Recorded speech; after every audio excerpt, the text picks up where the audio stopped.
Howdy guys, and welcome back to another gameplay vid with me, 48 Ton Ruckus. Today, something of a mixed bag. I've got 3 games in 3 different vehicles of 3 different classes and 3 different tiers. Starting down here at tier 5 in the PZ3/4, the mid-tier option on the new German Leopard line. I found it quite a good tank. The grind is finished now. I've researched the VK3001D. I haven't purchased it yet because I just recently spent a heap of credits, 10 million in fact, on a brand new shiny IS-4 tier 10 Russian heavy tank, and the IS-8, that thorn in my side. I've repurchased it and I am determined to have a proper go at it this time. It was sitting at 30% win rate after 10 games. I sold it in rage and now it's back. It's gonna get finished this time. I'm gonna get myself an IS-7. So the VK3001D will wait for the moment. It's not like I'm short on credits though. I've got 20 million there, but I kind of want a buffer just in case Wargaming release something unexpected and I need to rush buy something just to get a video out. So keeping that buffer there, being a Scrooge McDuck tight ass and holding on to my coins. Speaking of coins, gold in this instance. For those of you clamoring for a share of the 1 million gold that you could see in the garage of my E25 preview, you can't have it. It's mine. I'm greedy. I'm not giving it away. Partly because I don't want it, but mainly because it doesn't exist and I can't. The account used to produce that video was a developer account, which comes with a bunch of gold and XP and credits, but not the option to actually play any games against people on a regular server. And as soon as the build goes live, that is, the new content goes out to the peoples, the build can no longer be used, and so that gold means nothing. But that's enough of that. Let's get back into this PZ3/4 gameplay on Winter Malinovka. I'm with Furione in his T49 for this one. It's a good platoon match. The T49, very nimble, hard-hitting little tank destroyer. The Reds did not threaten the windmill at all, nor did their tank destroyers put up any kind of defense near their spawn, so we've rushed into an overwatch position and caught them as they did a very slow flank through the swamp. Only now they start to threaten our poor Hetzer, who's been left behind.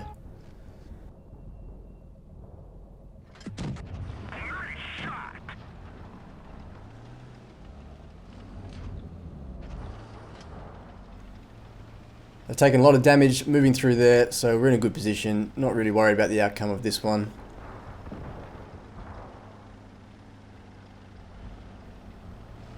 Oops, Stug slips away. There's a T34 on full health there, so I'm backing away, expecting opposition to come over the ridge. I should have focused the T40 there. It was a one-shot kill. This will make things a little bit more difficult here. PZ3/4 does not have good gun depression, and you can see there, as I drive over this terrain, it's kicking the gun up. That cost me a kill, and it's going to cost me more here as I try to bring the gun to bear on that Stug. There we go. And come all the way down. Focus the A20 next. Furione's taking a bit of damage from that T34. Very rapid firing gun on that little medium.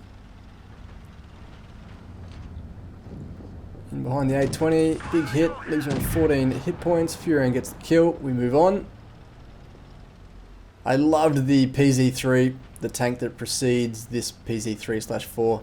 Such a nimble, hard-hitting little medium down at tier 4. Great tank, a lot of fun to play. I think I smashed out the full grind in about 20 solo games and came away with an amazing kill-death ratio. Engine fire on the T34, smooth move there to escape his return fire. Will I get the kill? No. Sparker in the PZ38NA gets that kill. We move on. Just a Stug left now.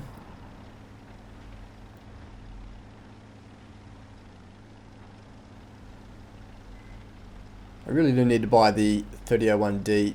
I'm looking forward to the tier 6 through 8 at least.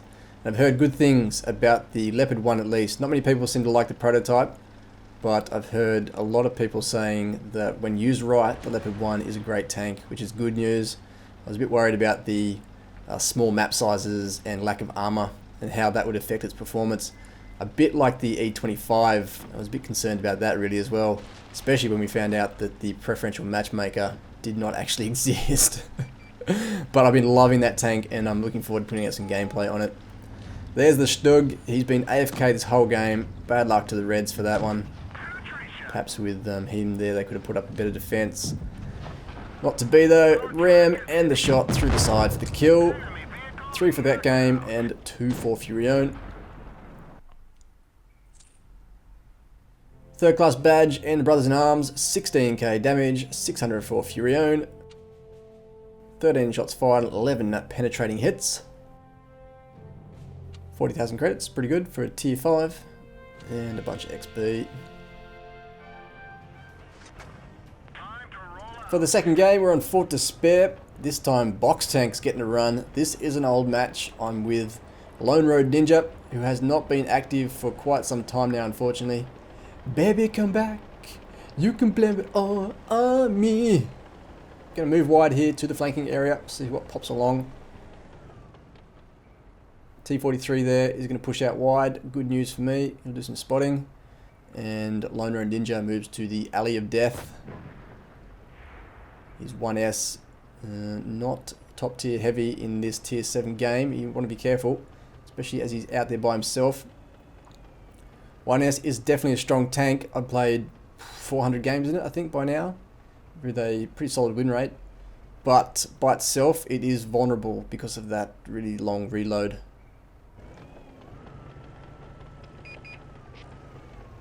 And there's his opposition, Tiger 1. I'm going to move back to support him now. This KV3, Joy 7707, he'll feature later on this game. The most useless KV3 driver I have yet to encounter. Tiger pokes out, cops a big hit, and I'll be spotted there. Need to be careful. Move away. Tiger 1's reload definitely beats Box Tanks. Probably invisible by now though, so I move back. Ninja is drawing all kinds of attention from front and back now. Tiger takes another hit. Spotted again. We lose the VK3002M to the T150. Our KV3 top tier heavy tank is hiding pointlessly from a medium tank. Can't quite bring my gun to bear on the Comet, and we're about to trade shots here. This is the weakness of the Box Tank. Very high tank. The casement of the vehicle sits well above the gun, meaning enemies can shoot you often without you shooting back. Lone Road Ninja getting some attention from the rear here. I swap to HE for a side shot on the VK3002M and do 570 damage. Ninja gets the finishing kill, but his turret was turned to the KV1S on the red side and he gets the kill. And down he goes. Joy is still hiding. I get a very lucky 360 no-scope shot on the KV1S, who only has the 100mm gun. Or maybe it's an 85mm. Hit from the VK3001P, who then turns his attention without moving back into cover to the T43 behind him, allowing me to get a shot through his turret. Still down tank at this point. We lose the VK31P on our side to the Comet. Get charged down now by the VK31P on the Reds team. One shot, clean through his hull. Is he going to ram me? That would be unwise. Box Tank weighs a lot. Ram kill. There's my first. T43 is in deep. He's doing a good job, but he is surrounded now. Be good to get rid of this Comet. I don't need one of those behind me later in this game. I get the kill as he was battling Joy 7707, who actually did some damage there. Jackson's moving in, but my reload is just about done. No, he's not moving. He's not even looking at me. There's my third. And now there's just a VK3601H, I believe that is.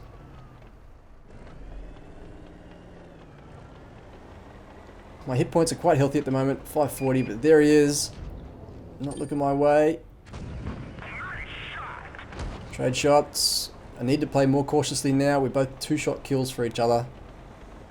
If only this KB3 would push forward and take a shot for me with his 800 hit points.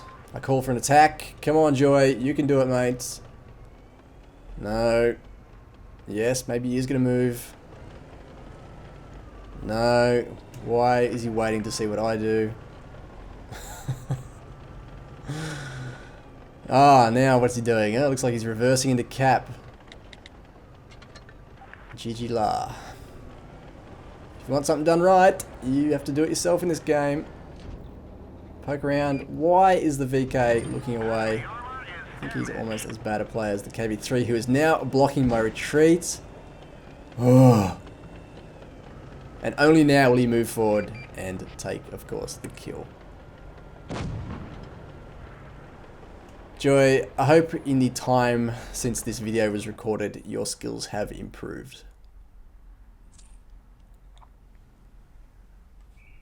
A big game there for the box tank, Mastery, Confederate, and Sniper. Come away with 4,500 damage. Ninja gets 700. Even Joy gets 700. 11 shots fired for 100% hit rate, 80,000 credits, and 10,000 XP. Going to finish this video with a tier 10 battle on Oasis Palms in my newest vehicle, the IS-4. Got to finish with a tier 10 game, otherwise my detractors in Korea will start calling me a seal clubber. And with Josh in his T110E5, this was actually a supremacy battle that I mistimed. I was counting a few people in general chat, and I missed the battle button by about a second, which means we missed most of the action, but this was a good game nonetheless. Josh is going to go into the high ground. I'm going to move forward aggressively with this IS-7 Sphinx 80, who plays a good game, backed up by a 30 in the rear. FV4202, first tank spotted, moving up into the hill with Josh. Can we get some cheeky shots into his rear? No. Excellent power to weight on the tank means he gets away. Here's the big threat though, FV215B, the British tier 10 heavy with a very dangerous gun, backed up by some Russian heavies. Now my rear is exposed, but the FV is full tied up with Josh on the hill. I'm going to be careful of that IS-7 who pumps a shot into his Fink. Get one through the IS-3's very weak turret armor. Now Maddox there in the FV215B does not have great gun depression, which means he's going to have a hard time bringing his gun to bear on my weak spots. The IS-7 turret is better armored than the IS-4's turret, but the hull armor is probably more reliable on the IS-4. It's got better side armor anyway, it's a much better side scraping machine. 150 mil I think it is of hull armor, which is amongst the best. KV4 has the same, and the Mouse has 180. Not too sure what the other German super heavies are like, but it's very good hull armor. Now push forward here, I ignore Maddox. I'm going to remove his backup, and that'll allow an easier kill for my team. So focus down the IS-8 first. He's got a fairly dangerous gun. Now move my attention to the Tiger 2. Maddox has dealt with the 30 on our team, but as I'm side hugging him and jigging back and forth, he's going to have a very hard time bringing that gun to bear on my turret. There's a miss. We take down the Tiger 2. Sphinx is moving in to the opposite flank. The FV215B has good hull armor, and I'm getting a lot of misses here. We both have terrible gun depression, which is going to hurt me in a bit. There's another shot off his front upper plate, which is never going to go through. But it's only a matter of time now. We've got him pinned. I looked for the turret ring, which should have been a pen from that angle. It was very unlucky. But he bounces off my side armor. And down he goes. Bad luck, Maddox. Put up a good defense. IS-7's the last tank left, hiding up on the hill. Now, does this ever happen to you? You would think that IS-7's turret is aiming at Sphinx to my right, but as he takes the shot, look at where that goes. Pumps one shot into my flank. That's annoying. It happens to me all the time, actually, and it can cost you damage because you think you're not being targeted until they take the shot, and then you realise it's just a game glitch. But anyway, take a bit of damage there. Maddox says nice play in the chat. It's a very sportsmanlike thing to say. GG to him. He put up a good defense. And well done to our team. And that's me done for today's video, guys. Thank you very much for watching. Good luck in game out there. And I will see you soon on the next one. Peace.